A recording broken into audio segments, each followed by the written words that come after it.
The sterile smell of antiseptic hit me as soon as the door opened. The cold air in the hospital room made me shiver, but it wasn't the temperature that chilled me. It was the weight of betrayal, an emotion that seemed to hover in the room like a thick fog, suffocating everything in its path. My body ached with pain, but that was nothing compared to the agony in my chest as I stared at my phone, still clutched tightly in my trembling hands. It was Christmas Eve, and I was alone. Alone in a hospital bed, waiting for a surgery that might save my life, while my parents, who had always promised to be there for me, were far away, enjoying a concert. They were thousands of miles away, but their absence felt like a gaping wound in my heart. The twins, Ethan and Emily, sat quietly in the corner, their small bodies oblivious to the chaos of their mother's life. They were too young to understand the gravity of the situation. All they knew was that their daddy had been taken away from them 6 months ago, and now their mom was lying in a hospital bed, her body screaming in pain as the doctors prepared for surgery. But they couldn't know that. They couldn't understand why their mother had to fight for her life, without the support of the people who should have been her rock. I could hear my mother's voice through the phone call, loud and unforgiving. The words she said were sharp, each one cutting deeper than the last. "Don't you dare ask us to cancel our plans again. We've had these Elton John tickets for months." I stared at the screen, unable to speak. My heart pounded in my ears. The pain in my abdomen was almost unbearable, but my mother's words felt worse than any physical injury. I could feel the sting of her rejection, the unspoken message that my needs were irrelevant, that my life didn't matter as much as her entertainment, her plans. "Mom, I need you," I whispered, but she couldn't hear me, or maybe she just didn't care enough to listen. "You've had your surgery. You'll be fine. Just tell me you'll be okay, and I'll be back in a few days." A few days? It was just a few days that I needed her help with the kids, her support as I faced a procedure that could very well end my life. But she had no time for me. Her priorities were clear: Elton John and the glitz of the Christmas season. I was too stunned to even respond at first. The words hung in the air between us, a cruel reminder of the distance between us, not just in miles but in love, in care, in everything that should have mattered. My voice cracked as I replied, but I knew it would make no difference. She had made her choice. I had spent my life trying to earn my parents' approval, trying to be good enough in their eyes. No matter what I did, it was never enough. I had given them everything: money, support, my time. Since they had retired early, I had sent them $2,500 every month, covering their mortgage, their bills, their lifestyle. Even after James died, I didn't stop. I did it because I thought family was supposed to help each other, no matter what. But now, lying in this bed, I realized how foolish I had been. "Don't play innocent, Natasha," my father's voice boomed from the phone. "You're becoming a real nuisance and burden. We're retired now. We deserve to enjoy our lives." A burden? The word echoed in my mind, ricocheting off the walls of my hospital room like a gunshot. The pain in my abdomen was excruciating, but nothing compared to the ache in my heart as I heard my father, the man I had tried so hard to please for years, say those words. His voice was indifferent, cold. He wasn't concerned with my health, with my life. He wasn't even concerned with the twins, his only grandchildren. All that mattered to him was his own comfort, his own entertainment. And in that moment, something inside me snapped. My father had always been like this, selfish, demanding, and cold. But I had always overlooked it, told myself he was just stubborn or that I was imagining things. I had let it go because he was my father, and I thought that's what family did. You put up with each other's flaws. But this was different. This wasn't just an oversight. This was cruelty. This was betrayal. I had asked for help once in my life, and they had refused. I had been there for them through everything. I had supported them when they needed it, when they couldn't afford their retirement, when they asked for help. I had been the one who kept the family afloat. And now, in my time of need, they couldn't even sacrifice one evening to take care of my children. Tears slipped down my face as I sank deeper into the bed, the weight of their rejection pressing down on me like a ton of bricks. I knew, in that moment, I was done. Done trying to earn their approval. Done caring for people who didn't care about me. done being the afterthought in a family that only valued me for what I could give. I had always been the afterthought, the second choice, the one who wasn't good enough, but no more. My voice trembled as I ended the call, telling my mother I wouldn't ask for anything from them anymore. And with those words, I knew something had changed. It wasn't just my relationship with them that had shifted, it was me. I had to fight for myself now. And so, as the pain in my body intensified, I made a promise to myself. I would survive this. I would survive the surgery. I would survive the heartbreak. And most importantly, I would survive without them. The moment I hung up, Valerie, the kind nurse who had been taking care of me, came over. She squeezed my shoulder gently. "You're strong, Natasha," she said softly. "I'll call a friend for you. She's a professional nanny and she's great with kids. You won't have to worry about your twins while you recover." For the first time in a long time, I felt like someone cared. Someone was actually looking out for me. It wasn't my parents, but it didn't have to be. I didn't need them anymore. I could build a life without them. I wiped away my tears and nodded. "Yes, please, call her." And in that moment, I made a decision that would change the course of my life forever. I was done being a burden. I was done putting everyone else first. From now on, I would be the one who mattered. The day of the surgery arrived faster than I expected. The hours between the phone call with my parents and the procedure had been a blur, mostly filled with tears and anger, but also a flicker of something new. Something I hadn't allowed myself to feel in years. It was the first sign of real liberation. As I was wheeled into the operating room, I felt a quiet resolve inside me that was stronger than any physical pain. Yes, I was scared. Who wouldn't be? I had just undergone the loss of my husband and the emotional toll of my entire family turning their backs on me in my time of need. But the ache of those wounds had faded slightly. They had, and that was something I wasn't used to. The nurses had been kind. Valerie, the nurse who had been with me since the night I was admitted, had quietly insisted I reach out to her friend, who was a professional nanny and trauma specialist. I reluctantly agreed, and I felt a weight lift off my shoulders just knowing someone else would step in to care for Ethan and Emily. They deserved that. They deserved to be loved and cared for in a way I never felt from my own parents. It wasn't just about physical care, it was emotional. They needed someone who could see them as the precious, innocent children they were, not as an inconvenience. As they prepped me for surgery, I felt myself drifting in and out of consciousness, but the last thing I remembered before I slipped into the abyss of anesthesia was the thought that, no matter what happened in that operating room, I would no longer be living for anyone else. Not my parents, not for anyone who had ever made me feel like I was less than enough. I would live for me, and most importantly, I would live for my children. When I woke up, the first thing I saw was Valerie's concerned face hovering above mine, her soft eyes looking for signs of distress. I was still groggy, but there was something reassuring about her calm demeanor, the way she didn't rush me or treat me like I was fragile. "How are you feeling, Natasha?" she asked, her voice gentle, not at all like the sharp tones of my parents. I opened my mouth to reply, but was only met with a dry cough, my throat sore from the tubes they had used. After a few seconds, I managed a weak smile. "Like I've been hit by a truck," I joked, but even I could hear the sadness that clung to the edges of my words. "Don't push yourself too hard. You're still recovering," Valerie said. "But I've got good news. Olivia's here. She'll be looking after the twins while you rest up." I blinked, suddenly aware that I wasn't alone in this battle anymore. Valerie wasn't just a nurse. She was someone who cared, someone who had stepped in when my own parents had failed me. "Thank you," I whispered, so grateful for her kindness, but also angry. Angry that it had to be this way.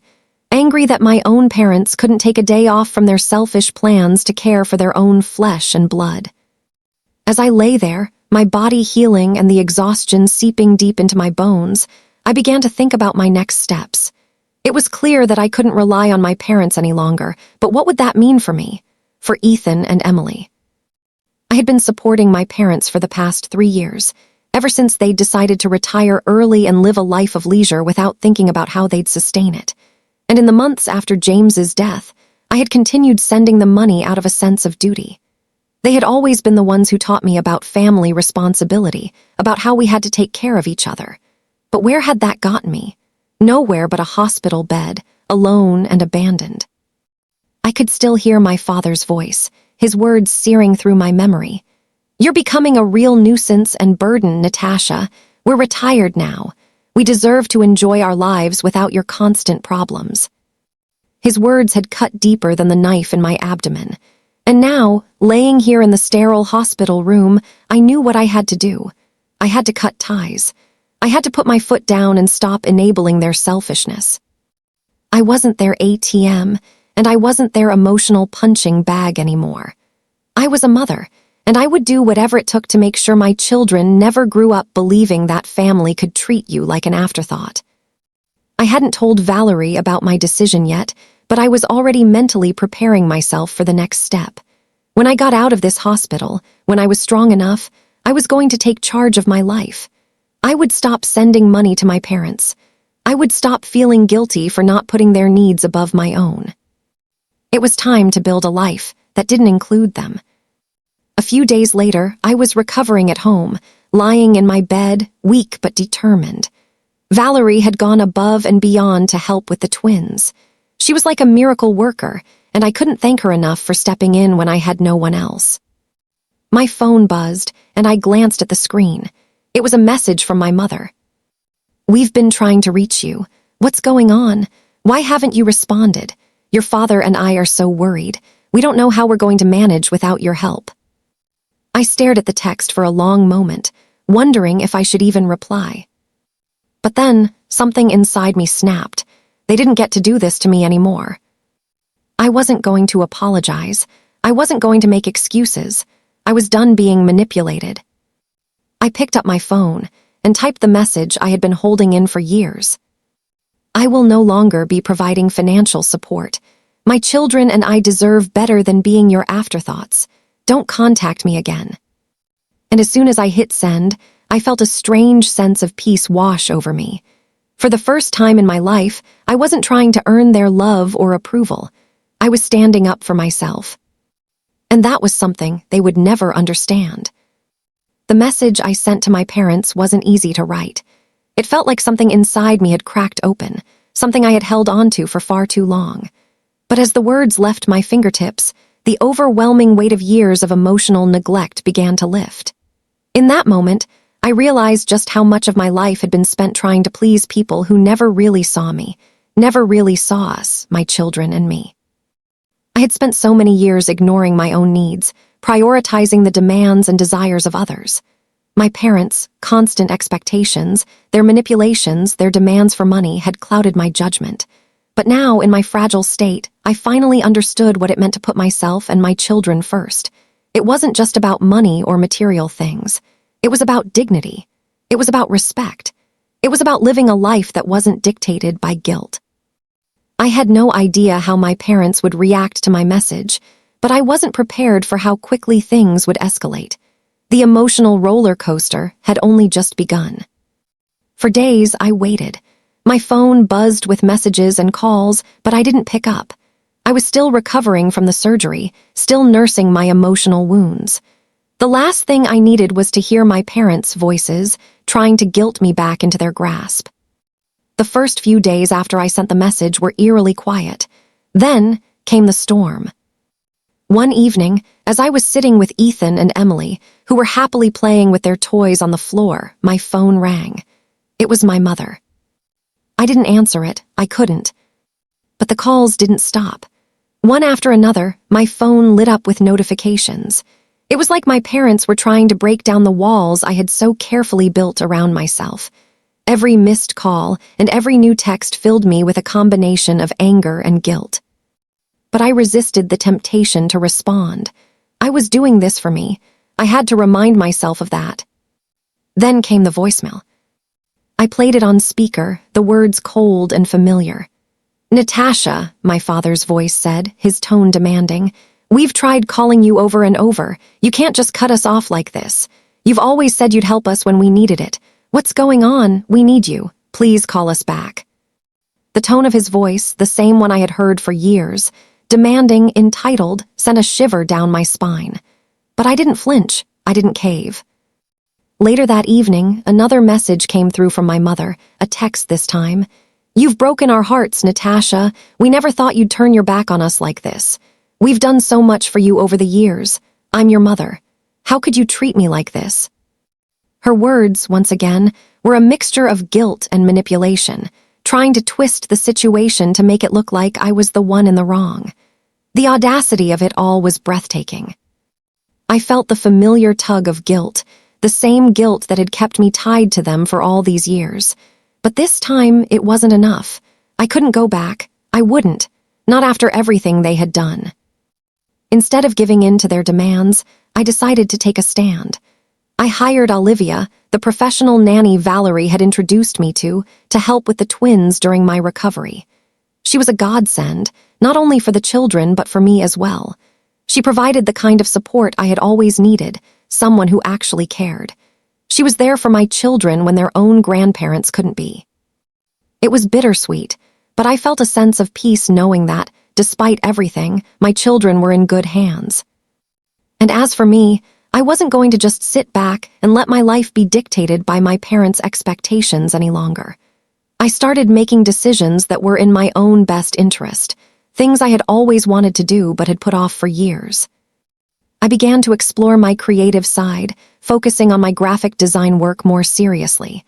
I had been dabbling in it for years, but I never had the time or the confidence to pursue it fully. Now I was free from the weight of obligation and guilt. The side business I had started designing memorial websites for clients began to grow. Word of mouth spread, and soon enough, I had a steady stream of commissions. It was fulfilling, both financially and emotionally. For the first time in a long while, I felt like I was doing something that mattered, something that was mine. I knew my parents wouldn't understand. They would still think I owed them. They would still demand. But I had made up my mind. No matter how hard they pushed, no matter how many times they tried to manipulate me, I would not let them back into my life. A few weeks later, Jessica came to visit me, bringing over a warm pot of homemade soup and sitting with me while I fed Ethan and Emily. Our relationship, too, had shifted. The walls between us were coming down, but it wasn't easy. For years, I had resented her for the way she always got the attention, the way she was the golden child of the family. But now, I saw her in a new light. She wasn't entirely to blame for how things had turned out. She had been raised in the same toxic environment, under the same pressure from our parents to be perfect. "I'm sorry, Natasha," she said one evening, her voice soft, her eyes filled with regret. "I didn't know how bad it was. I didn't understand what you were going through until now." Her words were a balm to the raw wounds I had carried for so long. But they weren't enough. Not yet. Trust for me would take time, but I could see that she was trying. As I lay in bed that night, reflecting on the small victories I had achieved, I realized that I had done the right thing. I had stood up for myself, for my children. I had taken back control of my life, and no one, no matter who they were, could take that away from me. The phone rang again, and this time I couldn't ignore it. My father's name lit up the screen, and despite the anger and resentment that still swirled within me, I answered. "Natasha, we need to talk," he said, his voice lacking the usual firmness. For the first time in years, there was a crack in his authoritarian tone, a trace of uncertainty that I couldn't ignore. It was almost human. I swallowed the lump in my throat, knowing that this call was inevitable. The walls had already begun to crumble, and I couldn't pretend they hadn't. But I wasn't the same person who had given up her entire life to please them. That Natasha was long gone. "What is it, Dad?" I replied, trying to keep my voice steady. "I've already made my decision. You know how I feel." "I understand, but—" He paused, collecting his thoughts. "We've had some time to reflect. Your mother and I, well, we've made some mistakes. We want to fix things." It wasn't the first time they had said something like that. They always promised change, always insisted they were working on themselves, but the pattern had never changed. Still, something in his tone made me listen, made me wonder if this time might be different. "We've been talking to a financial advisor," he continued. "We've adjusted our spending. We're not asking for money anymore. We just want to make things right with you." I could hear the desperation in his voice, and for a moment I almost felt sorry for him. Almost. "You're not asking for money anymore?" I repeated, my mind racing. The truth was, I didn't know if I could ever trust them again. Not after everything they'd done. How they had left me alone in my most desperate hour. How they had thrown me aside like I was nothing but a burden. "No," he said, his voice softening. "We know we've been selfish.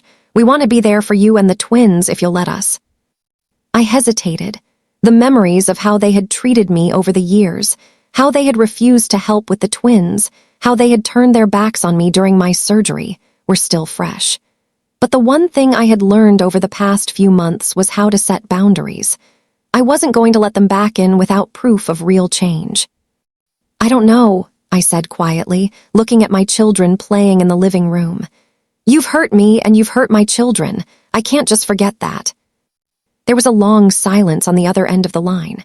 My father sighed deeply. "I understand," he said finally. "But we're not asking for forgiveness right now, Natasha. We're just asking for a chance to prove that we can do better." I wanted to scream, to demand the apology I so desperately needed. I wanted to tell him how deeply I had been scarred, how I had spent years carrying their expectations and demands, how their neglect had pushed me into a state of constant self-doubt. But I held it in. I couldn't do this over the phone. The conversation was too important, too painful to have it in this format. "We'll see," I said, my voice firm. "But if I'm going to let you back into our lives, there will be conditions. You'll have to prove that you're ready to change. It's not just about money. It's about respect, about you treating me and the twins like family, not like a bank account." "Of course, Natasha, we'll do whatever it takes. We love you. We love the twins," he said quickly, the desperation rising in his voice. "I need time," I said, cutting him off before he could continue. "Time to see if this is real." "I understand," he said, his tone resigned. "We'll wait, take all the time you need." The call ended, and I sat there for a long moment, staring at the screen. Something about his tone had unsettled me. The desperation, the willingness to change, felt different than before. Was it genuine? Or was it just another attempt to manipulate me into giving them what they wanted? I didn't know, but I couldn't make any decisions yet. Over the next few days, I found myself lost in thought. I thought about my parents' attempts to manipulate me over the years, how they had used guilt to control me. But I also thought about the small ways they were trying to change, small signs that maybe, just maybe, they were learning to put others before themselves. Jessica, too, had reached out. She had been coming by more often, staying with the twins while I worked from home. She had brought healthy meals for us, something I hadn't expected. But the more time I spent with her, the more I realized how deeply our parents' treatment had affected her, too. She had grown up in the same toxic environment I had, and I could see the guilt on her face every time she tried to make amends for their actions. One evening, as I watched the twins play with Jessica in the living room, I could see the shift in her. There was no longer any competition between us, no longer any jealousy or rivalry. She was genuinely trying to be there for me, and I could feel myself softening towards her. But I couldn't let go of my hurt, not yet, not fully. My parents hadn't shown me the kind of love I needed, and now, as they faced their own financial troubles and struggles, they were suddenly aware of what it meant to rely on someone else. But it was too little, too late. My life had already changed. I had already built a foundation that didn't depend on them. I had learned to trust myself, to trust the new support network I had found. People who saw me for who I truly was, not as an ATM, not as a means to an end. One day, Jessica came to me with a hesitant look on her face. "Natasha," she said, "I think you should know something." I looked up from my work, concern building in my chest. "What's going on?" She hesitated again, her gaze dropping to the floor. "Mom and Dad, they've been talking to the financial advisor, trying to figure out how to get out of this mess they're in. They've made some bad decisions, and now they're struggling." I was silent for a moment, letting her words sink in. I wasn't surprised. They had always been reckless with money, thinking they could rely on me to fix their problems. But something shifted in me then, a realization that no matter how much I had wanted them to change, it wasn't my responsibility to fix them. "They've been asking for your help," Jessica added, her voice small. "But I think they're finally starting to realize that it's not going to happen." "I'm not going back to that," I said firmly. "I can't." Jessica nodded, but I saw the sadness in her eyes. She wanted to make things right, to mend the broken relationship we'd had for so long. But I couldn't put myself back in that position. Not again. As the days passed, my resolve only strengthened. I had already cut the ties. And even though I was scared and uncertain about the future, I knew it was the right thing to do. I had chosen my own path, one that didn't depend on the approval of my parents, a path where I was finally free to live for myself and my children. But little did I know, the road to true freedom was only beginning, and my parents weren't going to let go that easily.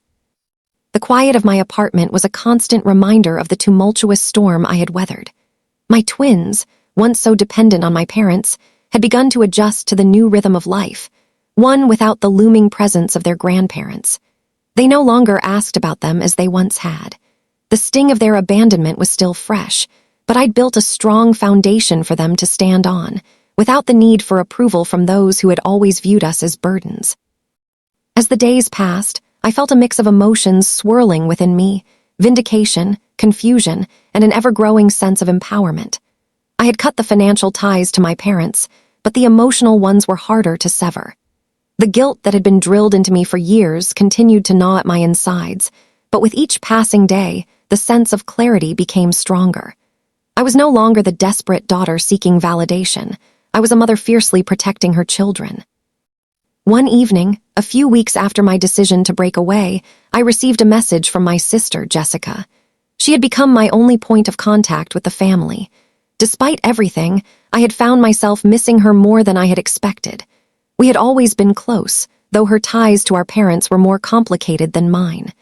Jessica was the golden child, the one who could do no wrong in their eyes. Her message read simply, "I just had a huge fight with Mom and Dad. They're freaking out about the financial situation, and I need to talk to you. Can we meet tomorrow?" I hesitated. The wounds were still raw. I wasn't sure if I was ready to open that door again, but I also knew I couldn't carry this burden alone forever. I agreed, and we set up a meeting for the following afternoon at a quiet cafe near my home. When I arrived, Jessica was already seated at a corner table, looking uncharacteristically frazzled. Her usually perfect appearance was disheveled, her hair falling loosely around her shoulders. She seemed smaller somehow, as if the weight of everything had begun to bear down on her, too. "I'm so sorry, Vanessa," she said the moment I sat down, her voice breaking. "I had no idea how bad things were. She stopped herself, taking a deep breath.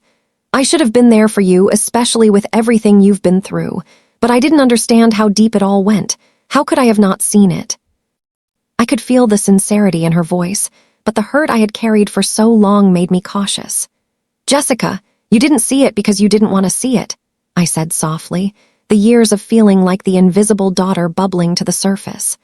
"Mom and Dad never needed us to be anything more than what suited their lives. Their needs always came first. They've always treated me like I was expendable, like I was just an obligation to them." She looked down at the table, ashamed. "You're right," she whispered. "I'm so sorry. I was blind to their manipulation. I thought you were being dramatic. I believed everything they said about you cutting us off, but now I see it for what it was. They lied to me." I stared at her, not quite sure how to respond. For years, I had craved her support, had longed for her to see me for who I was, not the troubled sister, but the one who had been pushed to the edge by the very people who were supposed to care for us. Her realization, though painful, was a step in the right direction, but it couldn't undo the damage. "I don't know if I can trust them again," I admitted, my voice barely above a whisper. "I'm still hurt, and honestly I'm scared. Scared of what might happen if they find a way to worm their way back into my life, into the twins' lives. They've never truly cared for us, Jess. Not really." Jessica nodded slowly, her eyes welling with tears. I know, and I've been part of that too. I thought I was helping by just staying neutral, but I see now how much harm I've caused. Please, just give me a chance to prove that I can be the sister you need, the aunt the twins deserve." Her words were exactly what I needed to hear, but they also felt like a bittersweet acknowledgement of the years lost. Still, I couldn't let the past define me anymore. I had done the hard work of breaking free from the toxic family dynamic, but rebuilding the relationship with Jessica would take time. "I'll give you a chance, Jessica," I said, meeting her gaze. "But it's going to take time for me to heal. I can't just forget what happened." "I understand," she replied, wiping her eyes. "I don't expect you to forgive me overnight, but I will do everything I can to make it right, Vanessa. You and the twins deserve so much more than what they've given you." As we sat there, the conversation slowly shifted from the painful past to the present, to the twins and our shared memories of childhood. Slowly, a bridge began to form between us, one built on honesty and vulnerability. Jessica and I had spent more time together, but our conversations were still hesitant, like two people walking on a tightrope. The trust that had once existed between us was fractured, but not irreparably. She had made an effort to spend time with Ethan and Emily, and the twins were beginning to warm up to her again. It wasn't perfect, but it was progress. Then came another unexpected twist. It had been a quiet Sunday morning when I received an email from my mother, followed by a text message from my father. This time, however, the tone was different. It was more desperate, more apologetic. They admitted they had made mistakes, and after months of therapy, they claimed to understand how they had failed me and the twins. They wanted to talk. At first, I was determined to ignore them. My life had started to feel stable again. I didn't want their toxic presence to disrupt it. But then, Jessica called me. "Vanessa," she said, her voice shaky. "They've really changed. They're not the same anymore. They've sold the boat, the timeshare, everything. They're living on a strict budget now. They want to make things right." I sat in silence for a moment, feeling the weight of her words settle on me. Was this the real change, or just another manipulation tactic? I had no idea. But one thing was certain. If they were truly changing, I couldn't simply walk away from the possibility of healing what had been broken for so long. "I'll think about it," I told her, my voice steady. "But it has to be on my terms. I won't go back to being the daughter who is treated like an afterthought." A week later, I agreed to meet them at a cafe, a neutral ground. My heart was heavy with doubt as I walked into the small, quiet space, my mind racing with thoughts of what this meeting would bring. When my parents arrived, they looked different. Smaller, humbled, maybe even a little broken. My father no longer wore the confident arrogance that had defined him for so long. Instead, there was something almost childlike in his posture, a vulnerability that hadn't existed before. They sat down before me, nervous but determined. There were no excuses this time, only a simple apology. "I've been a terrible father," my father said, his voice breaking. "I'm sorry for everything, for not being there when you needed me, for not seeing you. I understand now, and I'm willing to do whatever it takes to make it right." My mother reached across the table, tears in her eyes. "We've made mistakes, Vanessa, but we want to try to make it right. Please, we want to be a part of your life and the twins' life." I didn't respond immediately. For years, I had yearned for this moment, but now that it had arrived, I wasn't sure what to do with it. My heart ached with the hope of reconciliation, but I couldn't forget the pain they had caused me. It wasn't about what they said anymore. It was about how they acted. "I'll consider it," I said finally, looking at them with a mixture of sadness and hope. "But it will take time, and you have to prove that you're truly sorry, not just say the words." As they left, I felt a strange sense of closure begin to settle over me. I had healed, and my twins had healed. Whether or not my parents could truly change remained to be seen, but I had already made peace with the fact that my worth was not defined by their approval.